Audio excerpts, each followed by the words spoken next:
Hi there, my name's Liv Torc, and this is a poem called A Human Emergency. It's getting late, almost 8:30 on a Tuesday, and my nose is in my daughter's hair again, a forest of sweet jasmine creepers, my tears salty rain dripping from her bright green leaves. "Why are you crying, Mummy?" she says, flinging her spaghetti arms around my neck, squeezing. "I can't breathe." "I've just read something sad on the news," I say. Prise her sticky fingers from my face, I shake her off, look away from the blue-grey trust in her eyes, reflected on the tiny screen in my hand, where I can still see David Attenborough's furrowed brows, oil fields, coal mines, gas lines, burping clouds of unrelenting stupidity into the earth's storm-sodden hanky, leaving tar-stained blood in the creases between blue skies and infinite space, in this place where oceans press plastic kisses to the shore. I try to smile, try to say, "Nothing for you to worry about, my love." But the lie is so big, it fattens my tongue. So I bury my face in her warm skin and breathe her life back in.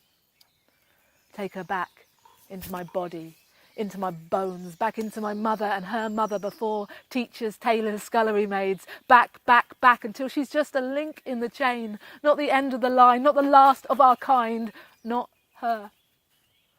And back even further to the beginning of everything, to where we crawled out of the oceans and onto the shore, sitting together under the moon with the mother of us all.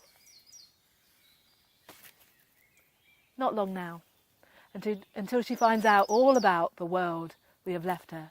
They'll teach her in school the pilloried oceans, slush puppy icebergs, species extinction, sun-boiling bats. She'll see the big graph and the prognosis, and that will be that.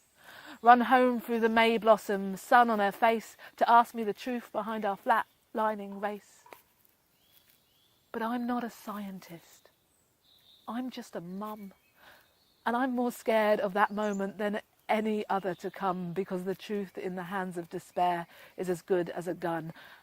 And how can I give her the world just to take it away? You see, I was 5 years old once, clutching my Christingle orange with the jelly tots on cocktail sticks, slid open the bathroom door to see my dad at the sink. I picked at the wood chip on the wall and said, "Dad, is there a God?" He stopped brushing his teeth, fog on his glasses disguising his face, the weight of his question, the smell of citrus hanging in the steam between me and his answer. 1 second, nothing. 2 seconds, he briefly considers. But he is a man of truth and of science. He rests his mug of tea on a brief history of time and watches Discovery until 9:30 every night, and he is always, always, always right. 3 seconds. He lifts his toothbrush to his lips, scratches his head. "No," he says gently, and resumes brushing his teeth, and with that tiny word, "God is dead." I take my no, his no, out into the hall, into my life. I carry it still to this day.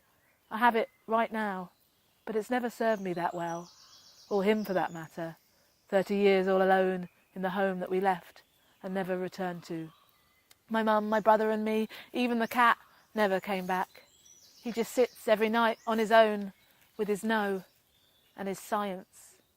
And I know if I were to ring him right now and say, Dad, is the human race over? Is there still any hope?"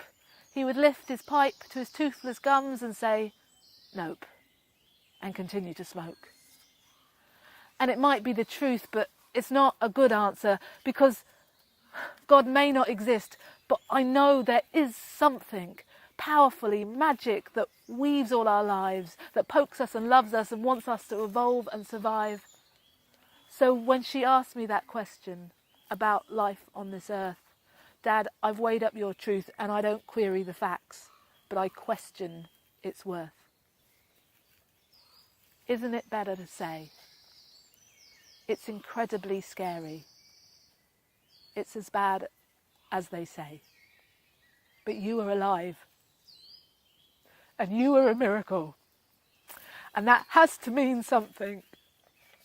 And it's true, you might be standing at the moment where everything ends, but your generation has the power to save the whole world. And I'm going to help you because I've got your back. And I am a miracle too. And guess what?